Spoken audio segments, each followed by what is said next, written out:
If you like this video, go ahead and hit that like button and go ahead and subscribe. And thank you so much for watching. Enjoy the video.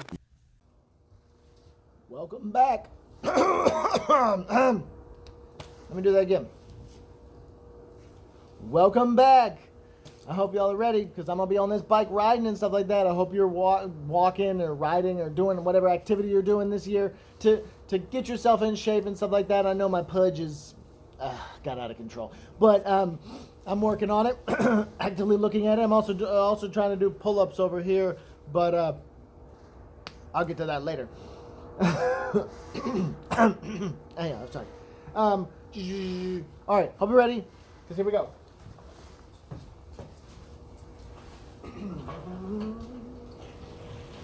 And we're off. All right, movies are, let's talk, okay? Movies are therapeutic, in my personal opinion, because of the fact that I'm an escapist in general. And so, when movies, like, you can watch a movie and go through a gambit of emotions, which kind of help therapeutically for you.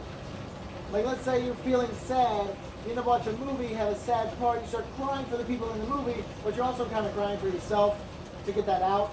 So, movies are kind of like that. They're a window. You're sitting there able to see other people's plights that might be worse than yours or better than yours, and vicariously you experience those kind of same emotions with the characters and for yourself as well. So yeah, movies are therapeutic if you use them therapeutically. Oh boy. All right. Let me talk about my love-hate relationship with the band Bloodhound Gang. When I was younger, I had a buddy who was like, hey, there's a band called Bloodhound Gang you should check out. They have a CD out called One Fierce Beer Coaster. I'm like, okay, cool. I'm going to check this out. And I really liked the band. I thought it was quirky. I thought it was fun to listen to. That was the one CD that I listened to so much that I had to rebuy it because it wouldn't play anymore, you know, and I did rebuy it, and I listened to that CD a whole bunch, and then they also had a CD that came out before that called Use Your Fingers, which I listened to a whole bunch too, and then there was a big gap, and they had released like 2 songs, and like, there's going to be a new album coming out. So looking forward to it, and they came out with an album called Hooray for Movies. When I was very young, I listened to this, and then like the music, quirky, funny, but anything further than that, like I like the band, I like the music, but the band as human beings, any interviews I've seen with them and stuff like that, I even got the One Fierce Beer Coaster DVD, because there was a DVD that came out with like their touring and stuff like that, and it had all the music videos on it and whatnot. It's like seeing them in interviews and stuff like that just makes me weep for humanity. I don't like them as people. They just, like, all the interviews I've seen, the way that they act on the interviews and the way that, like, other stuff, no, I don't like them as human beings. I like the music, but with the lack of albums coming out and stuff like that, it's hard for me to keep up.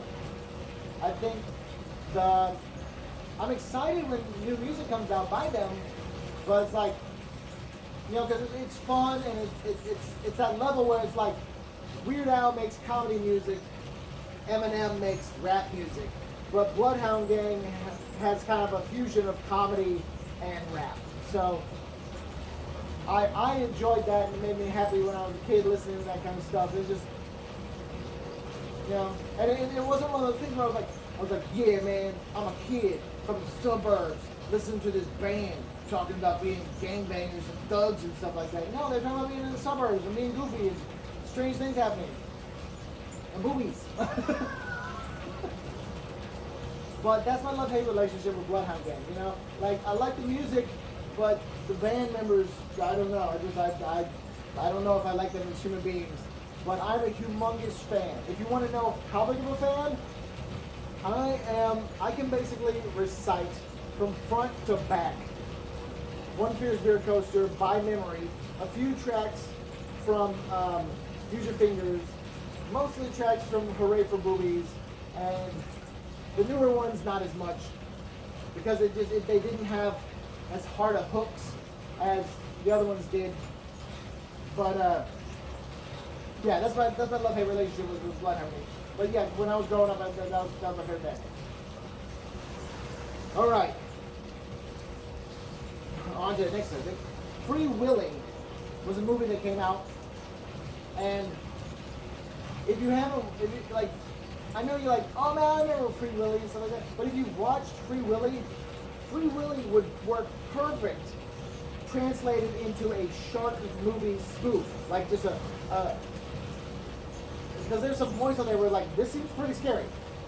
All right, no, it's not scary, but like a spoof movie, maybe about creature features and stuff like that, about the alligators or whatever monster is like an actual creature that's out in the wild. Spoof movie based around the structure of Free Willy, I think could do well as a spoof movie. But like spoof movies took a deep plummet when Epic Movie and that kind of stuff happened because of the high spike it hit when Scary Movie happened, and then it was just progressively down. Scary Movie 3 was good, and then progressively down again. So spoof movies are it's shaky ground, and so I think that producers and stuff like that would have a harder time biting for a sale of a spoof movie than they would of anything else, I guess. Horror movies usually are very profitable. Ooh, all right. Oh, let's see how much time I got. Okay. Am I good? What are we on time? Oh my goodness, we're only 6 minutes. Okay. You ready for more? I'm ready for more. Let's keep on going. Oh yeah! All right. Okay. How to make a great Fantastic Four movie.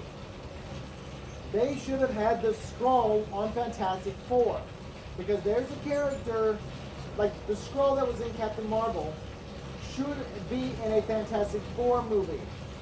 That's where they should be to make a great Fantastic Four movie, because there is a Skrull called Super Skrull that has all the powers of the Fantastic Four guys and girl, and that would have been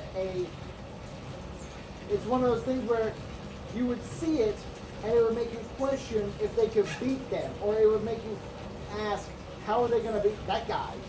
And that's what makes for good movie watching and stuff like that. Like that's why Batman is so successful, because Batman has some great villains where it's like, oh my goodness, I don't know if Batman's going to be able to beat this guy, because he's pretty bad. He's bad.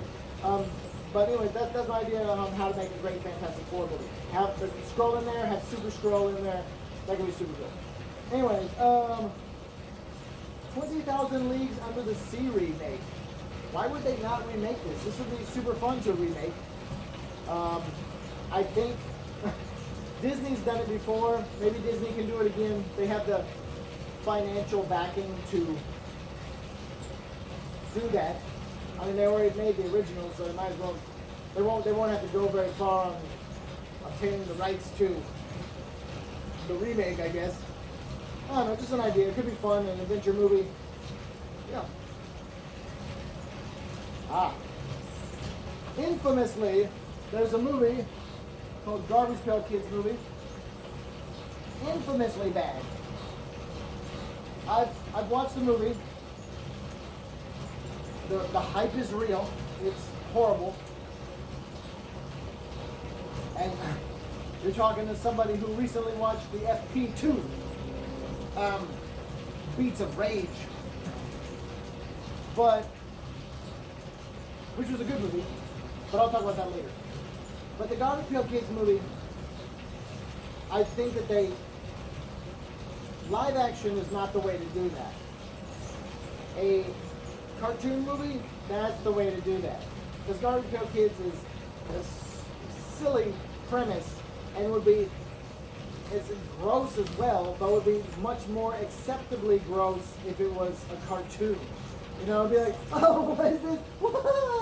Like a PG-13 Garbage Pail Kids movie. It's PG-13, not for language, but for grossness or something like that. Where it's just gross out stuff, and just silly kind of gross out stuff, and an actual story where they're not describing what in the world a dashiki is, which was in the Garbage Pail Kids movie. I'm like, why do we have this giant explanation on what a dashiki is? Why did this guy have a dashiki? Oh my goodness, there's so much wrong with that movie. But I'm not going to get into it. There are many videos that already get into why in the world the Garbage Pail Kids movie was bad, but I'm not going to get into that. But they can make a better one. Garbage Pail Kids were pretty cool as cards and stuff like that. They were fun. And there were some that were just not something you want to display on an office desk, you know? But some were. Anyways, I think the economy of the future is going to be focused materialism. Because you can already see it now. It's like arcades. You'd have to go out to the games. And then it's home gaming. You don't have to go out to the games. And then games on your phone. You don't have to go even further. And then I think eventually it's just going to be all phone based. And you're basically going to have these phones where it's pretty much like a PlayStation or something with a bunch of memory and whatnot and a bunch of capabilities in your hand. And that's going to be... What's up, you want to go in? You want to go in? You want to go in? But I think that's going to be a thing in the future. You want to go in? Okay. Wait a minute. She wanted to go in. I still got a bunch of time, right? Oh, I don't have a bunch of time. I am so sorry. Thank you so much for watching this video. If you want to see more videos like this, hit the like button. If you want to see less videos like this, hit the dislike button. If you enjoyed this, subscribe. Hit the notification button if you want to. Thank you so much for watching. And remember, get out there and in this new year, get out there and do an activity, something. Just get outside, for goodness sake, and enjoy the outside. Thanks so much for watching. Best day and best wishes to you and yours. Later, homies.